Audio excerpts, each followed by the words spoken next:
Hello, little knowledge seekers. Today we're finding out how cereals are made. A big red tractor rolls across the wide field. It turns the soil to get everything ready.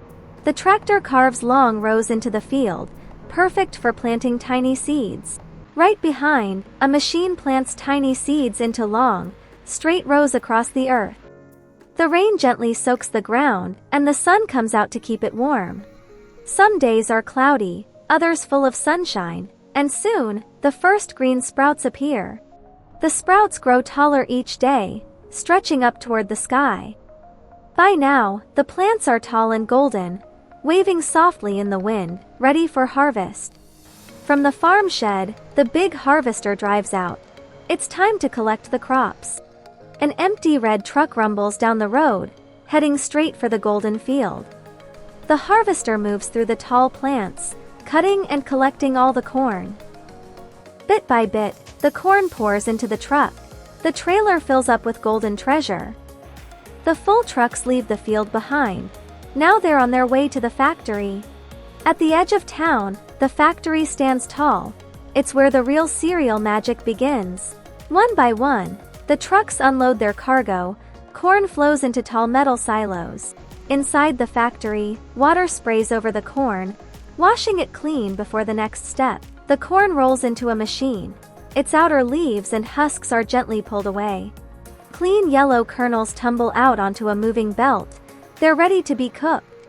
Nearby, the empty husks fall into a bin, soft and light like dried leaves. Those husks won't go to waste. They're taken away and turned into compost. The corn kernels ride along a belt, headed toward the steaming room. A giant cooker steams the grains inside, softening them with heat and moisture. Once steamed, the grains cool down. They rest quietly before being mixed. To make 1,000 cereal boxes, you need over a ton of grains and syrup. Now it's time to bring grains together. Corn, oats, and wheat swirl into one bowl. From above, thick syrup and special powders pour in, mixing with vitamins and flavor. The mixture rests in a deep metal vat, smooth, warm, and ready for shaping. The soft mixture is pushed through a machine. It pops out as tiny round puffs. Some of the puffs roll under flat rollers, turning them into thin cereal flakes. Others spin into perfect little loops, small and round, with a hole in the middle. Now the cereal travels into a long hot oven, where it bakes until crisp.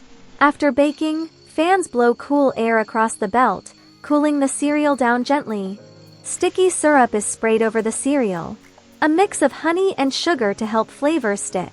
Next, a fine powder falls from above. One belt gets cocoa, the other white sugar dust. The cereal is poured into a giant spinning drum, rolling and tumbling in circles. As it spins, every piece gets an even coating. Nothing is missed inside the drum. Then it returns to the belt. Colorful mist sprays gently to add the final touch. Before it's done, the cereal goes into one last oven, where it dries completely. In the lab nearby, someone tastes a piece, checking if it's crispy and just right. Now the cereal drops into boxes below. Each one fills up to the top. Each box holds about 300 to 400 grams of cereal. A second machine folds the box shut, then seals and stamps it with a label.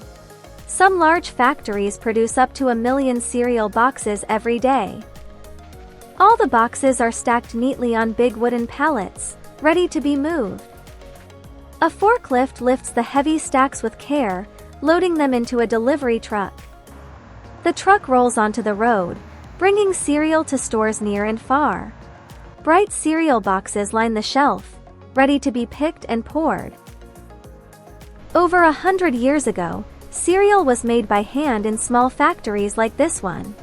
At home, people would cook grains on the stove to try something new for breakfast. Then one day, someone poured milk on top, and a new morning tradition was born. Around the world, cereals come in all kinds of shapes, colors, and flavors. Now you know how cereal is made. From farm to spoon, it's quite the journey. Thanks for watching and see you next time.